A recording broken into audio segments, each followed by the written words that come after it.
Good evening, welcome to my channel. আজকে একটা খুব ইন্টারেস্টিং কেস নিয়ে তোমাদের সাথে ডিসকাস করব। আমার কাছে 2 মাস আগে একটি ভদ্রলোক আসেন তার ছেলেকে নিয়ে। তার ছেলের বয়স 15 বছর এবং সে ক্লাস 10-এ পড়ে। তার বাবার মেন কনসার্ন ছিল যে তার ছেলে দিনে 6-7 ঘন্টা ফোনে কাটায়।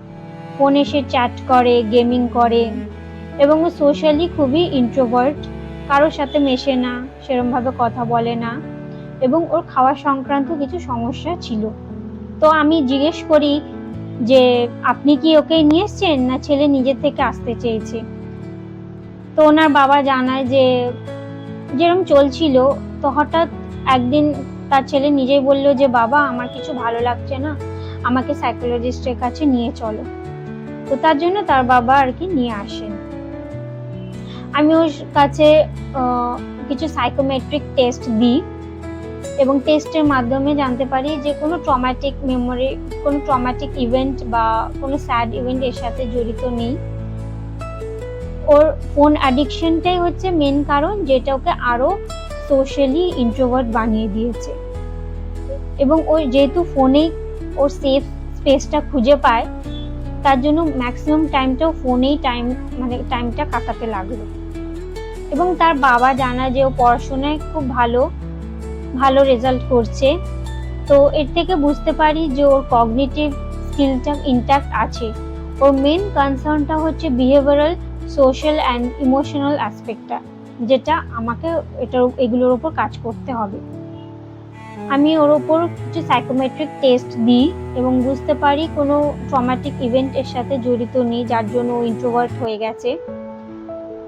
যখন আমি ওর ফার্স্ট সেশনটা নিই, ও একদমই কথা বলেনি, হার্ডলি ওর নামটা বলেছিল। পরের সেশন ও নিজের থেকেই উইলিংলি এসেছিল এবং টেস্টের মাধ্যমে ও কথা বলেছিল এবং পরের দিকে ও নিজেই কথা বলছিল ওর কি সমস্যা, ও কি করতে চায় না চায়, ওর কি ভালো লাগে। ওর ওপর থেরাপি মেনলি আমি করেছিলাম সিবিটি, যেটা কগনিটিভ বিহেভিয়ারাল থেরাপি। কিছু সোশ্যাল স্কিলসের ওপর আমি কাজ করেছি এবং বিহেভিয়ারাল স্ট্র্যাটেজি, এটাই হচ্ছে মেন পোর্শন, যেটা মেনলি আমাকে এবং ওকে দুজনকেই ওয়ার্ক হার্ড করতে হয়েছে। কিছু সেশন নেওয়ার পর ওর বিহেভিয়ারের মধ্যে অনেকটাই চেঞ্জ দেখা গেছে।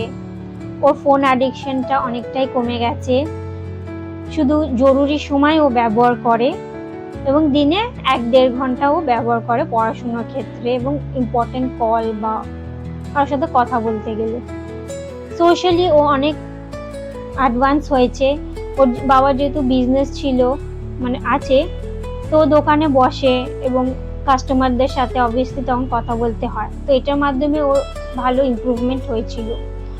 তো এর থেকে আমরা বুঝতে পারি যে ফোন শুধু একটা ডিভাইসই নয়, এটা আমাদের বিহেভিয়ারাল এবং ইমোশনাল অ্যাসপেক্টের সাথেও জড়িত। ঠিক সময় যদি ঠিক ট্রিটমেন্টটা না দেওয়া হয়, তবে এটা আরো খারাপ সিচুয়েশনে চলে যেতে পারে। তো অবশ্যই আমরা এমন বিহেভিয়ার অ্যাডপ্ট করব না যেটা আমাদের লাইফকে হ্যাম্পার করে। তা আশা করছি তোমাদের এই ভিডিওটা খুব ভালো লাগলো, তোমরা এর থেকে কিছু শিখেছো। পরের ভিডিওয়ে আবার নতুন একটা টপিক নিয়ে হাজির হব। For now, good bye, see you in the next video.